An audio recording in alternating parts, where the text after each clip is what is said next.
Bonjour à tous et bienvenue dans cette grande édition du journal de la mi-journée. Épidémie redoutable, la maladie à virus Ebola ne fait pas seulement des victimes avec des milliers de morts qu'elle entraîne en Afrique occidentale. Elle vient de pénaliser aussi le football africain suite au refus du Maroc d'accueillir la CAN 2015. Maîtrise de la démographie galopante, la 3e édition de la conférence nationale sur la planification familiale en République démocratique du Congo se déroulera en décembre prochain à Kinshasa. Déficit communicationnel entre la mission d'observation des Nations Unies pour la stabilisation au Congo et des populations dans l'est du pays. 2 morts civiles et de dégâts matériels importants dans le territoire de Béni après des heurts entre les deux parties. Non seulement 2 personnes ont trouvé la mort de la localité de Mbaou et de la cité d'Oïcha dans le territoire de Béni, mais on dénombre aussi des blessés et des dégâts matériels importants, résultat des rixes intervenus entre les habitants et la patrouille de la brigade internationale de la MONUSCO. Les 2 parties se renvoient les responsabilités des incidents. Erika Smouissi. La première victime, Kambale Sombolani, est tombée les premières heures de la soirée du lundi 10 novembre 2014 en localité de Mbaou, située à une dizaine de kilomètres au nord de la ville de Béni. Selon les sources de la division de l'information publique au sein de la MONUSCO Béni-Lubero, l'incident est survenu quand la mission onusienne et les forces gouvernementales étaient en patrouille conjointe en direction de la localité Ringeti. Selon les mêmes sources, la population avait déjà érigé des barricades sur la nationale numéro 4 dont les seuls objectif d'empêcher les forces de la MONUSCO de franchir ces chefs-lieux du groupement Bambouba Kisiki. Selon la société civile locale, dans sa chaîne de commandement, la population acquise la mission onusienne de soutenir les forces du mal dont le rebelle ougandais ADF qui ont perpétré des carnages en ville et territoire de Béni il y a peu. La deuxième victime, Zéphanie, taximan de son état, est tombée sur les coups de tir de sommation en pleine cité d'Oïcha quand les éléments de l'ordre voulaient récupérer le corps du pauvre Sombolani des mains des habitants. Du côté du chef de bureau MONUSCO Béni-Lubero, Jacob Mogeni, une autopsie doit être faite pour établir la responsabilité des uns et des autres dans cette affaire. Par ailleurs, l'administrateur du territoire de Béni, Bernard Amissi Kalonda, a appelé la population au calme et à la retenue. En outre, l'autorité territoriale a lancé un message de condoléances aux familles des victimes tout en promettant l'aboutissement d'enquête. Aux dernières nouvelles, nous venons d'apprendre que la première victime est déjà enterrée sous un fond de larmes par ses siens, après un fonds alloué par la MONUSCO pour des cérémonies funèbres. Par contre, la deuxième victime sera mise en terre ce mercredi, ont précisé des sources locales. Au niveau de l'Assemblée provinciale du Nord Kivu, le débat sur la demande de réintégration des 2 députés qui avaient autrefois rejoint le Congrès national pour la défense du peuple de Laurent Kunda-Batouare a été suspendu sur instruction du ministre de l'Intérieur, Sécurité, Décentralisation et Affaires coutumières, Patrick Sialoura. Pour le bureau de l'Assemblée provinciale, ces ex-députés devront prendre leur mal en patience, car le ministre de l'Intérieur, dans une correspondance officielle, aurait demandé à l'organe délibérant en province de surseoir ce dossier. Nkuba Kaombo Sylvestre est rapporteur de l'Assemblée provinciale. Nous, comme bureau, on avait écrit au ministre de l'Intérieur pour nous donner des éclaircissements sur la demande de certains anciens députés qui voulaient réintégrer l'Assemblée provinciale. Le ministre nous a dit que ce dossier-là, compte tenu de la situation que nous traversons, il faut d'abord le surseoir et attendre le moment venu. Surseoir, oui, mais les concernés sont plus catégoriques. Ces dossiers doivent se gérer au niveau de l'Assemblée provinciale. François Gachaba est l'un d'entre ces ex-députés. Effectivement, nous avons adressé notre demande de réintégration à l'Assemblée provinciale. Nous sommes en train d'attendre la réaction de l'Assemblée parce que nous nous sommes adressés à l'Assemblée et il n'y a que cette Assemblée qui pourrait nous répondre. À mon avis, je pense que les interférences politiques ne peuvent pas obstruer ou empêcher l'Assemblée provinciale à faire son travail. L'Assemblée provinciale pourra faire son travail et s'il y a des interférences qui les bloquent, l'Assemblée provinciale n'a qu'à tirer des conséquences. Par rapport aux informations faisant état de la perturbation dans les jours proches des plénières de l'Assemblée provinciale par les sympathisants de ces ex-députés provinciaux, M. Gachaba leur donne une mise en garde. Je leur demande de cesser avec la manière de salir les autres. Nous sommes au temps de reconstruire la paix et la concorde entre les fils et les filles de la province du Nord Kivu. Que ce soit nos électeurs, que ce soit nous-mêmes, nous attendons la décision que l'Assemblée provinciale prendra. Mais ceux qui propagent de telles informations, moi je les appellerai même les ennemis de la paix. Notons que c'est depuis le 24 juin 2014 que François Gachaba et Machagui Ronzei ont adressé leur lettre au bureau de l'Assemblée provinciale pour réintégrer cet organe délibérant. Procès Bemba, c'est aujourd'hui que débutent les plaidoiries dans l'affaire qui oppose la procureure de la Cour pénale internationale à Jean-Pierre Bemba. Contre toute attente, la chambre préliminaire de cette cour a confirmé hier les charges retenues contre l'ancien vice-président congolais et ses 4 co-accusés, dont le député Fidel Babala, dans l'affaire de subornation des témoins, et les a renvoyés en procès. Nouveau rebondissement dans l'affaire qui oppose la procureure de la Cour pénale internationale à Jean-Pierre Bemba, Aimé Kilolo, Fidel Babala, Narcisse Arido et Jean-Jacques Mangenda. La chambre préliminaire 2 de cette cour a confirmé mardi les charges d'atteinte à l'administration de la justice à l'encontre du sénateur Bemba et ses co-accusés et les a renvoyés en procès.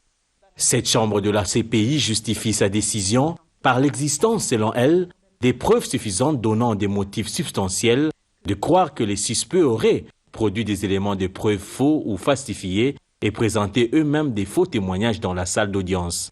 Les 4 co-accusés de l'ex-vice-président de la RDC, dont les députés nationaux Fidel Babala en liberté provisoire depuis le 24 octobre dernier, devront donc répondre présents aux appels de la CPI. Ces infractions, rappelons-le, auraient été commises entre la fin de 2011 et le 14 novembre 2013 dans divers lieux par divers moyens selon l'accusateur. L'accusation et la défense ont encore possibilité d'interjecter l'appel, après quoi la présidence de la CPI constituera une chambre de première instance en temps utile qui sera en charge du procès. Cette décision intervient pratiquement à la veille de la dernière étape du procès à la Haye. C'est en effet ces 12 et 13 novembre qu'auront plaidoirie et réquisitoire avant le verdict des juges dans le procès entamé en 2009.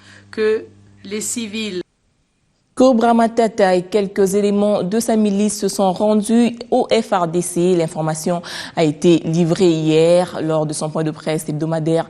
La mission onusienne en RDC est revenue sur la question. Je vous propose de suivre le lieutenant-colonel Prosper Félix Basso. La pression militaire exercée par les forces armées de la République démocratique du Congo sur les éléments du Front de résistance patriotique de l'Ituri FRPI a conduit ces miliciens aux ordres de Cobra Matata d'initier depuis le 1er novembre 2014 des négociations avec les autorités congolaises en vue d'une future édition volontaire. La force de la MONUSCO suit de manière très étroite les progrès liés à ce processus et se tient prête à apporter tout son soutien en vue de faciliter son déroulement. Toutefois, les miliciens réfractaires supposés appartenir au groupe armé précité continuent de commettre des exactions contre les populations civiles habitant les localités situées au sud du territoire d'Irumu. Découverte macabre hier en plein quartier Pigeon à Binza où un homme criblé de balles était entendu à même le macadam, assassiné probablement vers 3 heures du matin lorsque des riverains ont été réveillés par des coups de feu. Ce corps gît sur le sol depuis 3 heures du matin. La victime, dont la vie a été ôtée brutalement, n'a pas réussi à sauver sa peau devant des hommes à main armée.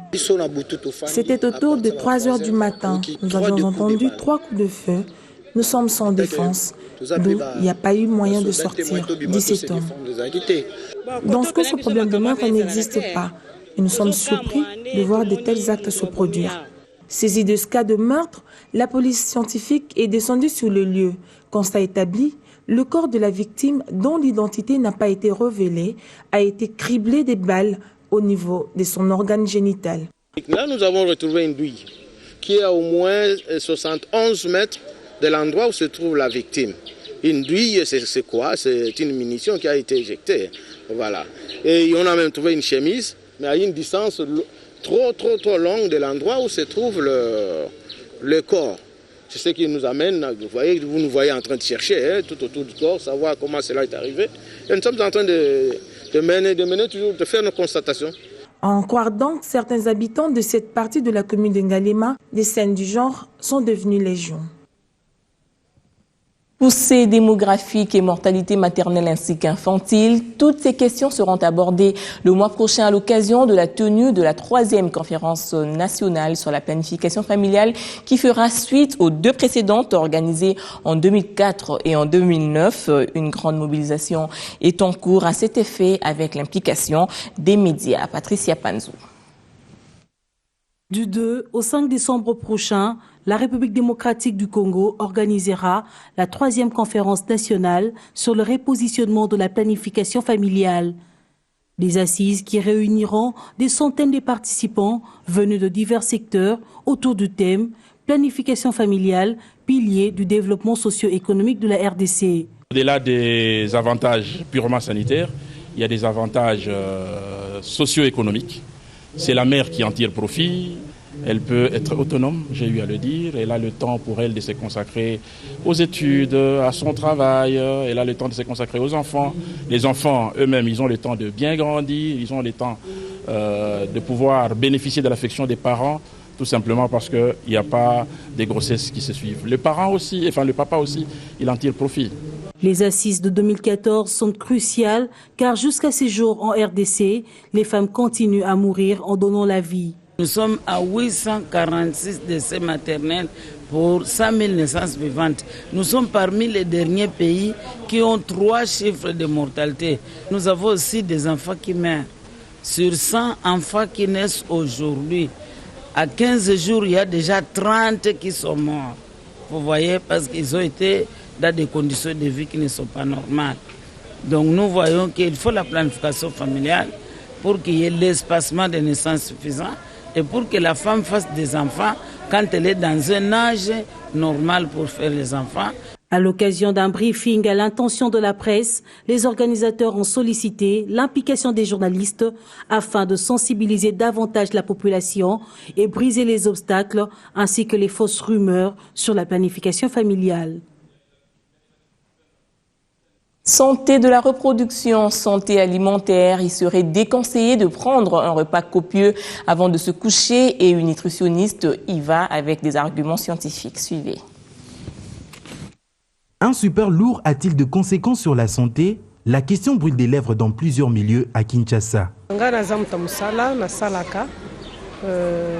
Je suis tous les jours au travail et je rentre à la maison autour de 17h-18h.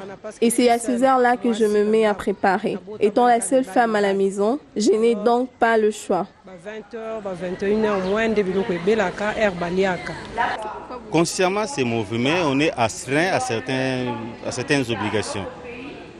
Des fois, on peut atteindre 19h sans avoir le minimum. On arrive à la maison à 19h, on donne quelque chose à moi pour préparer. Elle commence à préparer à 19h. Peut-être pour espérer manger à 23h. En dépit de ces réalités, d'autres voix arrivent tout de même à observer des instructions des experts. Bon, moi, je prends mon repas du soir vers 17h, 17h, 18h. Après 18h, je ne prends plus. C'est le conseil du docteur. Dans ce débat, c'est justement invité une experte, Mami Baouma, nutritionniste. Et s'il faut manger tout juste après 19h et dormir, ça c'est pas bon. Parce que là, vous allez dormir, vous ne laissez pas le corps le temps de digérer et d'utiliser les réserves, tout ce que vous avez emmagasiné. Parce que quand on dort, l'énergie qu'on utilise est très bas que quand on se déplace, on est éveillé.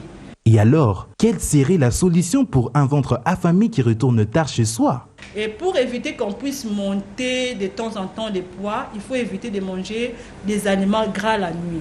Mais si vers 19h ou 20h, tu consommais les fruits et des légumes et le pain par exemple, un petit pain, ça peut aller.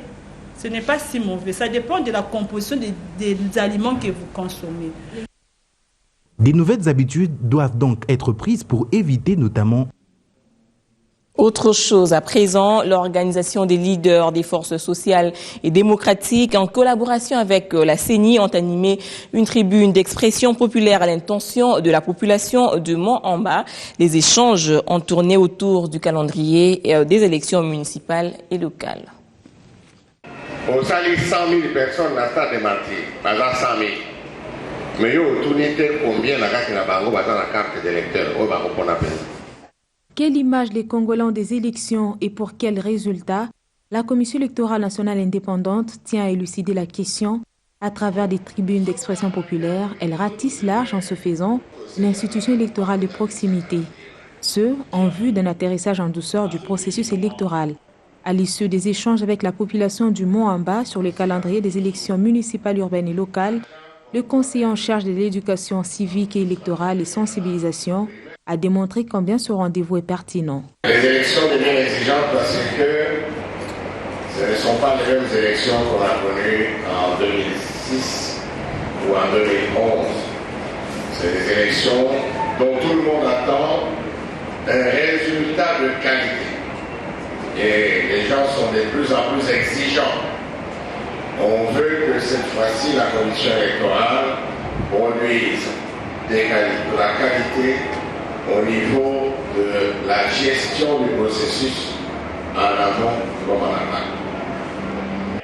Animée en partenariat avec l'Organisation des leaders des forces sociales et démocratiques, cette structure invite la population non seulement à accompagner le processus électoral, mais aussi à faire preuve de responsabilité pour veiller au poids de son bien-être complet. L'OL veut que le peuple congolais puisse lui dire ce qu'il a dans son cœur. C'est-à-dire, l'OL n'a que la veine spirituelle de son peuple. Voilà pourquoi nous avons mis cette coordination pour impliquer davantage le peuple congolais à travers ces districts, en fait de les former et en fait aussi de s'approprier de ces élections. Nous croyons que chaque fois où nous poussons la démocratie, chaque mandat pourra quand même nous apporter quelque chose. Au regard de l'imminence du rendez-vous des urnes, ces échanges sont plus que salutaires en vue de crédibiliser le processus. Reportage signé Bibi Ngoa. Des confrères sont des nôtres à travers les lignes. La double nationalité en RDC s'interroge. La manchette, est-ce une donnée à géométrie variable? Après la nomenclature politique qui compte déjà une pléthore d'acteurs possédant la double nationalité, même si elle refuse de reconnaître publiquement, la FECOFA vient tout simplement confirmer ce principe. Par conséquent, au lieu de se mettre systématiquement en porte-à-feu avec le dispositif du droit international attribuant à chaque État la souveraineté en matière de nationalité, les autorités congolaises feraient mieux de se conformer à la réalité. Elles doivent de facto cesser de chercher politiquement noise aux Congolais d'origine portant une citoyenneté étrangère. Cela ne fera que renforcer la RDC sur les plans politiques, économiques, social, culturel, sportif et démocratique. Logé à la Belle Étoile au stade Cardinal Maloula dans ce que Forum des As qualifie d'indifférence générale, les refoulés de Brazzaville, la pluie n'est pas la bienvenue pour eux. Sur ce site, les chefs deviennent inquiets quand le ciel commence à s'assombrir. Depuis des mois, femmes et enfants sont là, mènent une vie de chien. Chaque jour, nous passons notre chemin sans que leur sort nous énerve. La compassion prêchée dans toutes les langues, même en haut lieu dans la ville, tarde à passer par là. En sport, le Maroc est disqualifié de la Coupe d'Afrique des Nations 2015 suite à son refus d'organiser cette compétition l'année prochaine. Le royaume chérifien avance comme raison du refus la maladie à virus Ebola qui sévit dans certains pays du continent. Il compte sur le tribunal arbitral du sport basé en Suisse. Le prochain organisateur sera connu sous peu. On sous-entend l'Angola, le Gabon, l'Algérie, le Soudan et l'Égypte. C'est la fin d'un long feuilleton. En dépit de l'insistance du Maroc de reporter la CAN 2015 pour des raisons de santé publique dues à l'épidémie de la maladie à virus Ebola, la CAF a décidé de maintenir la compétition aux 2 dates prévues, soit du 17 janvier au 8 février 2015. C'était une incertitude clarifiée dès à présent. Le Maroc a officiellement refusé d'abriter la Coupe d'Afrique des Nations 2015. Décision qu'elle a fait savoir par la voix de son ministre de Sport. Le comité exécutif de la CAF a pris acte de cette décision tout en annonçant qu'elle fera connaître sous peu le prochain organisateur de la dite compétition. Depuis plusieurs semaines, un large flou planait autour de l'organisation de la prochaine et dans un communiqué rendu public ce mardi, la CAF souligne que la commission d'organisation de la dite compétition appliquera ultérieurement des dispositions réglementaires qui s'imposent dans pareille situation. L'assistante du football africain note par ailleurs dans le dit communiqué que le comité exécutif a pris note de la réception le 10 novembre dernier de quelques candidatures de certains pays africains qui souhaiteront organiser la dite compétition aux dates arrêtées. Ces candidatures sont actuellement sous examen. Le comité exécutif finalisera la sélection du pays retenu sous peu et confirmera également les lieux et la date du tirage au sort de la phase finale par la même occasion. A signaler toutefois que l'équipe marocaine est automatiquement disqualifiée et ne pourra donc pas prendre part à la 30e édition de la CAN 2015. La date des 4e Jeux congolais est désormais connue, sauf imprévu de dernière minute. Ils se tiendront du 14 au 21 du mois prochain. C'est ce que le comité organisateur a annoncé hier à l'issue de sa réunion avec toutes les fédérations et les commissions qui travaillent depuis de longs mois. 700 athlètes venus de 11 provinces vont se mesurer dans 13 disciplines. Le comité est présidé par le ministre des Sports et co-présidé par le secrétaire général au sport. Les derniers Jeux congolais remontent au début des années 70 sous l'ère Mobutu. L'enjeu de ce projet, c'est de détecter les talents qui pourront représenter la RDC aux Jeux africains et aux Jeux olympiques de 2015. Et voilà, c'est sur cette note de sport que nous mettons un terme à ce journal. Merci de l'avoir suivi. Restez branchés sur B1 Télévision.